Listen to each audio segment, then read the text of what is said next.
नमस्कार साथियों, आप सभी लोगों का आपके अपने YouTube चैनल मेडिकोलॉजी नर्सिंग सर्विसेज में फिर से स्वागत है। सो फ्रेंड्स, आज हम आपसे बात करने वाले हैं मध्य प्रदेश में मध्य प्रदेश में नर्सिंग ऑफिसर्स, और या बोल सकते हैं कि नर्सिंग का जो एग्जाम हमारा हुआ था पहले एंट्रेंस एग्जाम, उसी के रिगार्डिंग एक न्यू अपडेट आप सभी लोगों के लिए लेके आए हुए हैं। अपडेट में क्या जानकारी मिलेगी तो मैं आपको हाईलाइट करके बता देता हूं कि आगे वीडियो में हम आपके साथ क्या क्या चीजें डिस्कस करने वाले हैं। तो बहुत सारे बच्चे बहुत पहले से लंबे समय से यहाँ पे क्या है कि एडमिशन मध्य प्रदेश में जो भी एडमिशंस होते हैं नर्सिंग में या नर्सिंग कॉलेज में, वो अब एमपी ईएसबी का जो एंट्रेंस एग्जाम होता है उसके तहत होते हैं।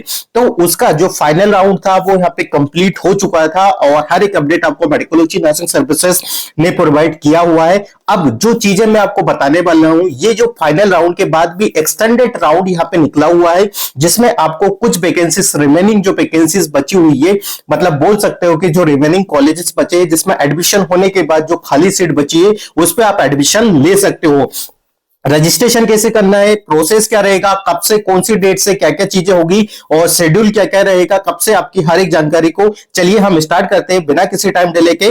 तो चलिए हम चलते सीधे ही डीएमई की ऑफिशियली वेबसाइट पे, और जैसे हम डीएमई की ऑफिशियली वेबसाइट पे विजिट करते हैं तो आपके सामने एक लेआउट ओपन होकर आ जाता है, जैसा भी आपको स्क्रीन पे दिखाई दे रहा होगा। यहाँ पे आपको बीएससी नर्सिंग वाले भी बच्चे कर सकते हैं, जीएनएम वाले भी कर सकते हैं। हम चलेंगे एमएससी नर्सिंग और पोस्ट बेसिक बीएससी नर्सिंग के रिगार्डिंग, क्योंकि जो हमारे बच्चे है वो एमएससी नर्सिंग और पीवीबीएससी वाले बच्चे यहाँ पे ज्यादा हमको देखने को मिल जाते हैं। ठीक है, तो चलिए यहाँ पे देख लेते हैं कि क्या क्या चीजें देखने को मिलेगी। जैसा आप इसको ओपन करते हो तो यहाँ पे एक लेटेस्ट इंस्ट्रक्शन आपके सामने ओपन होके आ जाता है, और एक लेटेस्ट चीजें मैं आपको बता देता हूँ। ये 6 तारीख को ही पब्लिश हो चुका था। ठीक है, ये मेरे को पता है कि 6 तारीख को हो चुका था, बस किसी कारणवश से हमने इसको वीडियो को अपलोड नहीं कर पाया। ठीक है, तो यहाँ पे देखिए क्या चीज है, tentative time schedule for the extended final round. ठीक है, जैसा मैंने बताया था कि ये फाइनल राउंड हो चुका था, बट अभी एक्सटेंडेड फाइनल राउंड यहाँ पे निकल के आया हुआ है। तो counselling of the PBBSc nursing and MSc nursing course extended date. ठीक है, अब इसको हम ओपन कर लिया, और ओपन करने के बाद हम समझेंगे कि कब से आपकी चीजें कौन कौन सी चालू है। ठीक है, तो यहाँ पे डेट देख लीजिएगा, डेट लिखा हुआ है एमएससी नर्सिंग और पोस्ट बेसिक नर्सिंग का टेंटेटिव शेड्यूल। ठीक है,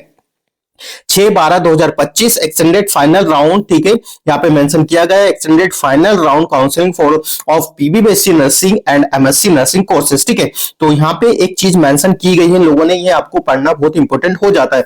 online registration for all candidate of DME portal. ठीक है, जो भी कैंडिडेट आप ऑनलाइन अप्लाई करवाना चाहते हो वो मेडिकोलॉजी नर्सिंग सर्विसेज से नर्सिंग ऑफिसर राहुल कुमार मालवीय द्वारा अपने फॉर्म को अप्लाई करवा सकते हो, या फिर आप डीएमई की ऑफिशियल वेबसाइट पे जाके भी आप क्या कर सकते हो, अपने फॉर्म को अप्लाई करवा सकते हो एडमिशन यदि आपने नहीं लिया है तो। ठीक है, यहाँ पे नोट देखिए, नोट लिखा हुआ है, note all candidate who have appear in the, जिसने भी एग्जाम दिया था पीबीएससी नर्सिंग का और एमएससी नर्सिंग का एंट्रेंस एग्जाम एग्जामिनेशन 2025 में, कैन रजिस्टर नाउ, वो बच्चा यहाँ पे रजिस्टर कर सकता है, चाहे आप पास हुए हो या नहीं हुए हो, भाई सारे बच्चे यहाँ पे क्या कर सकते हैं, रजिस्टर कर सकते हैं। ये जानकारी आपको इंपॉर्टेंट है। ठीक है, नेक्स्ट चीज क्या है, and candidate who have the already registered during first round and the required to re register in order to participate in the extended final round. यदि आपने फाइनल राउंड में रजिस्टर किया था या पहले राउंड में रजिस्टर किया था, या फिर भी आपने यदि कॉलेज नहीं लिया था, तो भी आप क्या कर सकते हो, अभी भी इसको रजिस्टर कर सकते हो। अन्य जब तक कि आपने अपनी सीट को या कहीं पे एडमिशन नहीं लिया है तब तक आप इसमें रजिस्टर कर सकते हो।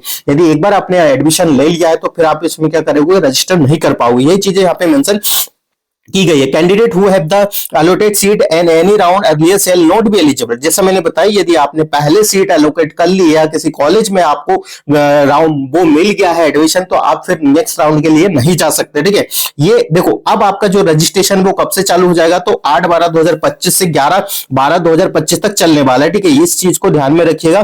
किसी भी बच्चे को रजिस्ट्रेशन करवाना है तो वो मेडिकोलॉजी नर्सिंग सर्विसेज से कॉन्टेक्ट करके घर बैठे अपने रजिस्ट्रेशन को कंप्लीट करवा सकता है। ठीक है, इसके बाद क्या चीजें होगी, edit profile in the registration form detail for the new registration candidate. आप अपने फॉर्म को एडिट कर सकते हो, अपने प्रोफाइल को एडिट कर सकते हो। ठीक है, ये उसी टाइम आपको करना है। ठीक है, 8 तारीख से लेकर तो 11 तारीख के बीच में आपको सारी चीजें कंप्लीट करना है। फिर publication of the remaining vacancies, आपको पता चलेगा कितनी तारीख को, 12 तारीख को आपको पता चलेगा कि कितनी वैकेंसीज रिमेनिंग बची। इसके बाद आपको क्या करना पड़ेगा, इसके बाद आपके पास एक और लिस्ट निकल के आएगी कि आपका कहां पे स्टैंड कर रहे हो, मेरिट में हो नहीं हो, आपकी एलिजिबिलिटी क्राइटेरिया आपके सामने सब निकल के आ जाएगा। फिर इसके बाद आपको क्या करना पड़ेगा, इसके बाद आपको करना पड़ेगा choice filling and locking your, आपका जो रजिस्ट्रेशन है आपको लॉक करना पड़ेगा। ये सब चीजें आपकी होगी 13 तारीख 2025 से लेकर तो 15 तारीख के बीच में। आपको 3 दिन का इसमें समय दिया जाएगा कि भाई 3 दिन में आप अपनी चॉइस फिलिंग कर सकते हो और उसको लॉक कर सकते हो। ठीक है, हर एक चीजों को ध्यान में रखिएगा, कोई भी इतनी चीजें नहीं परफेक्ट आपको बताने वाला है। Note, for you fail to lock your edit choice you will be previously locked choice will be considered for allotment. जैसा यदि इसमें बताया गया है कि यदि आप पहले चॉइस फिलिंग कर चुके हो और अभी जो न्यू चॉइस फिलिंग में आपने चॉइस फिलिंग को लॉक नहीं किया है, तो जो पहले चॉइस फिलिंग की थी वही आपको मिलने वाली है। ठीक है, फिर प्रोविजनली अलॉटेड लिस्ट आपके सामने निकल के आ जाएगी कि आपको कौन सा कॉलेज मिला है, रिपोर्टिंग है, रिपोर्टिंग फिर आपको एडमिशन लेना है। ठीक है, ये सिंपल सी प्रोसेस है आपके लिए। कोई भी कैंडिडेट है जिसको लग रहा है कि आपको री रजिस्ट्रेशन करवाना है या फिर से रजिस्ट्रेशन करवाना है, जो पहले पास हो गया था, और सबसे अच्छी बात यह है कि इसमें आप क्या कर सकते हो, नया रजिस्ट्रेशन भी करवा सकते हो। जरूरी नहीं है कि आप पास हुए फेल हुए, इसमें आप रजिस्ट्रेशन करवा सकते हो।